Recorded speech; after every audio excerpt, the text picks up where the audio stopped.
Hi po, magandang araw po.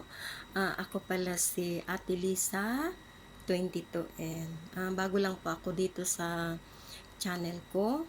Kasi po marami pong nagre-request sa akin tulad ng mga dati ko ng mga taga-subaybay na pumupunta dito sa bahay. Kaso sa lockdown ngayon, hindi sila nakakapunta. Kaya nag-request sila, sana daw ay mag-ano ako ng ah, channel sa YouTube or mag-vlog para doon na lang daw sila mag-ano ng katanungan nila kasi regular ko na po silang ah, mga taga-subaybay. Actually po matagal na po ako dito sa gawain na ito pero hindi ko po ito ano kasi yung nakakaalam lang. Para po ako ay makatulong tulad po ng may mga problema tulad ng may mga problema sa love life, sa mga partner, o sa mga future. Kung mayroon po kayo niyan, pwede nating pag-usapan. Unang-una po, pwede ko po tingnan tulad ng mga birth date ninyo, kapanganakan, at saka year, at saka yung mga totoong pangalan. Kasi po, pwede ko po yan titingnan either sa side ng pangalan ninyo or sa kapanganakan ninyo kung ano po yung tinatahak kasi bawat isa sa atin ay mayroong mga tinatahak sa buhay. Especially po dun sa may mga nagkakaproblema po ng love life tulad ng mga partner na minsan hindi po nagkaunawaan kasi likas na po sa atin yun na talagang mayroon po tayong mga problema na ganyan lalong-lalo na ngayon. So, marami, that is common na mga problema, yung mga partner, yung mga asawa, both side, lalaki or babae, lalo na pag long distance relationship. Ako ay nakaranas na rin ng long distance relationship pero sa pag-handle lang po yan kung paano kayo magtiwala sa isa't isa. So ngayon po bigyan ko po kayo ng idea kung papaano po na yung communication ninyo ay laging-laging active, ganon. Kasi minsan, dahil sa communication, kung mahina ang communication ninyo sa bawat isa, doon yun medyo magkakalabuan na. Pero pag okay naman ang communication ninyo, everyday magpapalo up, magtatawag, magme-message, syempre, nandyan na yan, hindi ka malilimutan. Pero naman minsan naman yung iba, syempre malayo, hindi mo alam kung anong ginagawa, ganon, hindi maiiwasan, may mga tukso. So, mayroon din tayong magagawa dyan na para bakit kayo laging maiisip. Anyway, ako po ay nagbabasa din po ako ng tarot every Thursday and Friday. Actually, ito po yung ginagamit ko. Ito po ay tarot card. So, dito po natin malalaman ang past, present, at mga future ninyo. Ito po siya. Ito po. Ayan po. Malalaman po natin dito ang mga past, present, coming ninyo, and future. Ayan. At saka po ito ay more on sa future ninyo. Pwede din po natin makikita ang present dito, pero ito talaga ay more on sa future. Ito po ay galing pa po ito ng US dahil noong pong way back 2004 may tinitingnan po ako, may tinitingnan ko sa card. Ngayon hindi niya, unexpected talaga niya makapunta ng Amerika. Nagtaka na lang ako within how many months hindi siya napaparamdam. Yun pala nasa Amerika na. Then pagbalik niya dito sa Bahrain, ito po ang binigay niya sa akin. So this is how many years now? From 2004. Nasa akin na po ito. Kasi usually po, ang ginagamit ko po is ay normal card. Ito pong normal card na to ay dito po natin makikita ang past, present, and future. Yan po. Yan. Past, present, and future. Dito po natin makikita. Pwede po ito weekly makamonitor sa inyo dahil ito po ay nag-change. Ang pinakamatagal na resulta nito ay 3 months. Pinakamatagal na yon. Kung ano yung makikita natin dito, pinakamatagal na ang 3 months. Pag sinabi ko dito may mabubuntis o mabubuntis ka, sure ball. Mayroon kung hindi ikaw ay kamag-anak mo or anak mo or ano paman. So, ito ay pwede natin ito ma-weekly or every Thursday, Tuesday and Friday kasi yun ang pinakamabisa doon. And then, kasi yung iba nagsasabi, ano kaya ang ang iba ay hindi naniniwala. Pero, ito pang masabi ko sa inyo, halimbawa po na hindi niyo po, hindi po kayo kontento sa channel ko, pwede din po kayo mag-skip. Pero pag gusto niyo naman, paki-subscribe and na lang yung comments and like below. And at saka ito din, ito kahit sasabihin natin dito ay ikaw ay may magkakaroon ng kung ano-ano pa man, mga pera or ano, pero kailangan mo pa rin yun magpagsikapan. Kasi katulad nito, syempre makikita natin, example, makikita natin dito is katulad nitong one minute, ha? I will check. Sorry po, hindi ko kasi ito na-organize agad. Kasi, kasi, biglaan ko. Biglaan po yung pag-ano ko. Anyway, ito is, ibigay ko lang sa inyo yung sample. For example, total hindi pa naman dito magtatapos yung sasama natin sa vlog. Makikita niyo po ako lagi dito sa channel ko. For example po itong ganito. Ayan. Ito ay Wheel of Fortune. Ibig sabihin, gulong ito ng Wheel of Fortune. So, ibig sabihin, ito ay yung mga kayamanan or ito yung mga goal na darating sa inyo, mga kagandahan sa buhay. Ito ay gulong ng swerte. Ito ay Wheel of Fortune. So, ibig sabihin, ito yung gulong ng swerte darating sa'yo. Halimbawa, kung nagpapareading ka, kasi ito, papaliwanag ko lang po, itong tarot po, pag ako po ang nagre-reading, ay mayroon itong matitira. Hindi ko po ito lahat ay ilalapag. This is 72 cards. Pero, may hindi akong ilalapag dito. At ito din, kayo din ang pipili sa bawat barahan ninyo. Kung alin ang pipiliin ninyo, yun ang re-readingin ko. And then, kung dito kayo sa akin. Pero pag wala naman, long distance naman kayo or nagko-comments lang kayo dyan kung ano ang gusto nyo sa buhay nyo makikita, pwede ko din makita dito. Katulad po nito, pag ito ay nakukuha mo, kasi bihira lang talaga ang makakakuha nito. Pero pag makuha mo ito, it means ay will mo talaga. So ngayon pag nakuha mo ito, at sasabihin ko ay maganda ang darating ng kapalaran mo, magkakaroon ka ng magandang buhay, magkakaroon ka ng pera or actually yayaman ka. Pero wag mong sasabihin na porket nakita natin ito ay hindi ka nakikilos, no? Kailangan kikilos ka pa rin kasi para makuha mo ito. Kasi ito yun bilang inspiration mo sa buhay na para magsusumikap ka. Kasi ibig sabihin, may goal ka na magiging yayaman ka sa pamamagitan ng pagsisikap mo din.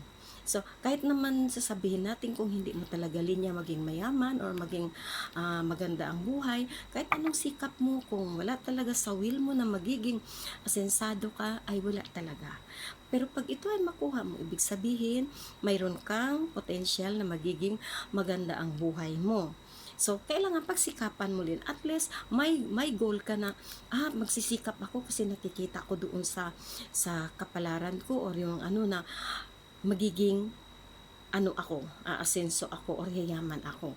So, yun lang po yung mga tip ko kung ito ay mabubunot ninyo. And then, example po, ikaw po ay naghahangad na magkakaroon ng anak. Kasi pag walang diferensya, both side kayong mag-asawa, kung wala kayong diferensya, ibig sabihin, kung makuha mo ito, o kahit ilang taon na kayong kinasal, kung hindi pa kayo nabibiyaan ng Panginoon ng anak, pero pag makikita ito sa future mo, it means may pag-asa kang mabubuntis. May pag-asa kang magkakaroon ng anak. Pero, ang dahilan lang siguro ay hindi pa siguro talaga right time. So, ibig sabihin, pag makikita ito, so ibig sabihin may mga way. Let's say, punta ka ng doktor o magpa-check ka o magpapahilot ka or kung ano-ano pa yung mga option na magiging magbubuntis. Kasi, unang-una pwede kayong magpa-check up both side, asawa mo at ikaw. Kung wala namang diferensya sa inyo, so ibig sabihin, may malaking posibilidad na magkakaroon kayo ng anak. Yun po yung mga Example, yan. Katulad po nito sa mga single mom or nag-iisa sa buhay at naging matapang na harapin ang mga pagsubok sa buhay, magiging matatag, kumbaga matapang ka na kasing lakas o tapang mo ang layo na harapin ang paghamon sa buhay mo. So, ibig sabihin, sa deep inside, sa pagsasakripisyo mo, ay harapin mo lahat at malagpasan mo ang mga pagsubok sa buhay. So, yan. Yan na lang po ang mga, for example, na binibigay ko sa inyo. Oh, yan po. Yan. So, ito po ay, sasabihin ko, ito po ay magagamit po natin kahit na actual kayong pupunta dito sa bahay para sa yung mga malapit lang. Pero pag malayo naman, pwede po kayong send yung mga pangalan ninyo, yung kumpleto, and then titingnan natin dito sa barang. At saka, ganun din po ito. Itong normal card. Pwede din po ito na, kasi kailangan po nito ay mag-wish. Pero pwede din po ito, paglapag po, mag-wish kayo. Pwede din po. Send nyo lang pangalan ninyo at i-reading ko sa iyo na kahit na sa video lang po, pwede po. At saka po, para po sa mga love life, tulad ng mga partner sa buhay or yung mga malayo, long distance, may mga paraan po tayo dyan. Tulad po ng hindi na magpaparamdam ang mga boyfriend ninyo o kaya yung mga partner ninyo, parang nainganyo na sila doon kung nasaan sila. Marami po tayong magagawa dyan. Basta ang sabihin ko, maniniwala lang talaga kasi walang imposible. Sa tiwala, maniniwala lang at saka yung eager ninyo na talagang magiging katotohanan na matuto kayo. Kasi po, marami po tayong mga opsyon magagawa. Example, halimbawa, examplean ko po kayo. Tulad ng malayo ang mga partner ninyo. Pwede natin yan, gagawa tayo ng love spell. Ang ibig sabihin, love spell ay mga ritual na para kung papaano sila hindi mapalagay at makipag-communicate talaga sila sa inyo. Marami tayong magagawa. Kailangan po, hindi lang po kayo mawalan ng pag-asa. Lalo na kung mahal na mahal mo, syempre, ano ka talaga na ma-communicate kayo, hindi masisira yung relationship ninyo. Kung pwede pa natin maisalba, gagawin natin na maisalba pa. Pero pag wala na talaga, so it means hindi kayo meant each other. Pero pag mayroon pa, gagawin natin. Unang-una, bigyan ko po kayo ng sample para sa mga yung mga love spell ninyo. Bali sa mga concentration. So, ang about sa love spell is ipapakita ko sa inyo yan sa susunod kong video, sa susunod kong vlog. Marami akong ipapakita sa inyo at marami akong isi-share at marami akong ipapaalam sa inyo. At uulitin ko yung kanina about dito. And then kung kayo man po ay may masama ang mga pakiramdam, pwede po natin makikita yan kung ano po ang mga nangyayari.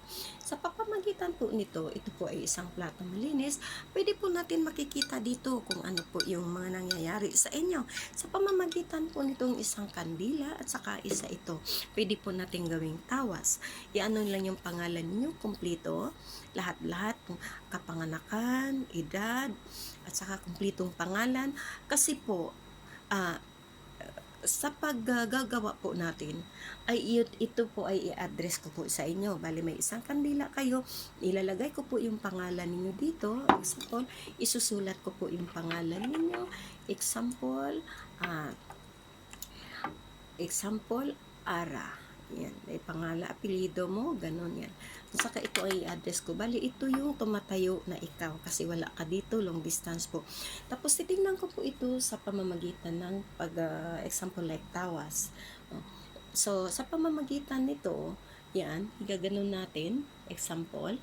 Tapos, makikita natin dito yung reflection kung ano po yung nasa naramdaman ninyo. Kung halimbawa may naninira ba sa inyo or sinira kayo, ginamit ang mga picture ninyo, ginamit kung ano-ano pang bagay na para makaapekto sa pangangatawan nyo. Pwede din po natin magagamit yan. Pero ang sasabihin ko lamang, lahat ng mga ito ay kailangan Halimbawa dito sa pagtatarot, kung ano man yung nabasa sa kapalaran ninyo, kailangan ipagdasal ninyo. Yun ang importante kasi walang imposible sa tao. At saka isa pa, halimbawa tulad niyan, kung ikaw, kung ano yung ginagawa mo, halimbawa, mailagay ko na dito yung about sa long distance relationship, kung ano ang gagawin niyo dapat. And then, huwag niyong hayaan na ipag-alam niyo sa iba. Kasi, pag pinaalam nyo sa iba, ibig sabihin, mawawala ang visa. Kasi, tulad ng friend mo, sasabihin mo, example na, my friend, ganito ang, pinapagawa ko, ganyan ang ginagawa ko sa, kasi nakikita ko kay Ate Lisa, na ganyan ang gagawin sa ginagawa ko. Ngayon, yung pinagsabihan mo, sasabi uli yun dun sa kabila. And then, paano kung galit yun sa iyo? Ang sabihin nun, buti nga sa kanya, kasi ganyan yan, buti nga iwan yan. So, ibig sabihin may nagkukontra. So, ang payo ko lang ay huwag na huwag yung sasabihin kahit kanino kung ano yung gagawin kasi yun nga ay confidential. It means confidential, sikreto, para lang po yan sa inyo na walang nakakaalam kahit po sa bahay ninyo. Kailangan walang nakakakita, walang nakakaalam, kayo lamang. That is confidential. Kasi kung confidential, tapos nandyan na yung sikreto mo, tapos nandyan na yung pagdasal mo na sana ito ay ihatid ng hangin, ihatid itong ritual ko sa iyo, ihatid ito sa isipan mo at maisip mo ako ganun at walang nakakaalam, nag-concentrate ka, siguradong sigurado yan. Pero pag pinaalam mo yan, ito ang masasabi ko, wala talaga yung mga pinaghirapan mo. So, useless lang. So, yun lang masasabi ko. Kailangan sikreto. Anyway, pwede nyo din i-share itong channel ko. Sabihin nyo, gusto nyo makinig or malaman, punta kayo, i-search nyo si Ate Lisa 22, makikita nyo doon kung ano yung mga paraan. Pero never sabihin nyo na gumaya kayo or ginawa nyo yung mga pinagsasabi ko. No, don't, huwag. Kasi isa yun na makapawala ng visa sa ginagawa ninyo kasi parang mablock siya. So, instead na mapunta doon sa wini-wish ninyo o sa ginagawa ninyo, ang powerful, mawawala dahil pinagsasabi mo. So, ibig sabihin, mag-spread out yun. Kasi hindi lang tayo ay mortal. Tao tayo mortal, pero may mga immortal na makakarinig, makakakita lahat. So, pwede nilang i-block yun. So, lalo na kung may mga malas o may mga bad luck, both side, sa'yo or sa partner mo o sa karelasyon mo, yun, lalo nilang i-block yun. So, walang mangyayari. So, ang bilin ko, talagang sekreto. So, itong lahat, malalaman ko din sa susunod. Then, hindi pa ito.